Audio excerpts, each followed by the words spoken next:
Okay, Charles, here's where we are on your 2950. I've got it where it powers on. I replaced the power jack in the back. Also replaced those two bad capacitors. Added the protection diode there. I've got it where to transmit. Hello, audio.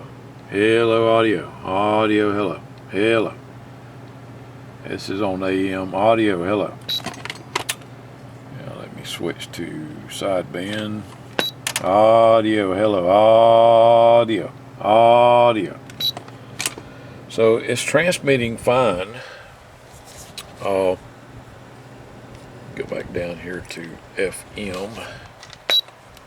See it. The frequency is not stable. That should be 27205, and you see how it's jumping around there. When I go through and try to do the PLL alignment, it fails. This chip right here is the one that fails, and that's probably one of the more common ones that fail, part of the PLL circuit. Okay. My question to you is, how much more time do you want me to put into this? I mean, I tightened all the controls, tightened the mic jack, tightened all the nuts to all the controls, sprayed a little bit of cleaner in them, a little bit of oil, so they wouldn't be scratchy, but I have no receive, okay? And that could be because of the problems I'm having in the PLL circuit. But, I mean, I don't have static, I don't have anything. So I don't think that is causing us not to have any receive. I believe that it's somewhere in the receive chain. So that's more time for me to troubleshoot this. You know, I don't think it's worth it to continue working on this. I know you like the radio, and they are really good radios, but you know, it's at $40 an hour, which is my labor charge. I don't think it's worth it. All the finals are good, as you could see. It's transmitting fine, but I don't think you should put any more money into it. That's my personal opinion. But now I'm going to shoot this video and send you this video and let you tell me what you want me to do. But as you can see, I've got it where it's working. Let me change that around there. That goddamn resistor gets hot right there. Okay, I can change the channels on it. All that works correctly. And it kind of sort of follows it. You know, 28.3 or 27.283 right there, and that's pretty stable. Okay, but we're reading 27.385. But if I try to adjust it to 27.385, it becomes unstable.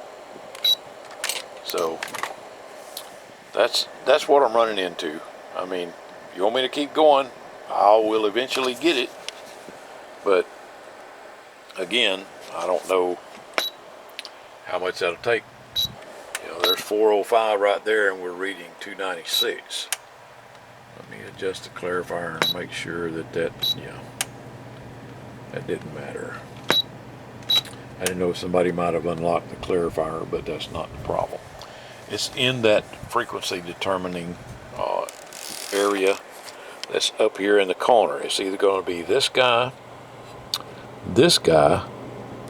or this oscillator's off, or this oscillator's off. Okay, your 10.24 oscillator, which is right there, is spot on. It's exactly on frequency. This one, I can't bring it completely on frequency, and I suspect it's because of this one. Okay, this PLL chip. But that's where I'm at. I'm going to stop and set it aside and let you decide what you want me to do. Okay, but it is working now. The reason it would not come on is the board had flexed. See, this this little IC right here, this is a voltage regulator. IC or transistor, I'm not sure which one. I think it's an IC, a 7808. And two of these, this one and this one, both had legs that the solder had cracked on them. See how they just barely got them bent over the edge there and then soldered down? Well, the solder had cracked around the lead. So I could push on the side of the radio and get it to light up. And that's how I was able to figure out what was going on with the power. But I got a strong suspicion that that voltage regulator making and breaking is what killed that chip. But, you know, anyway, okay. I'm going to send you this video. You tell me what you want me to do. All right, 7-3.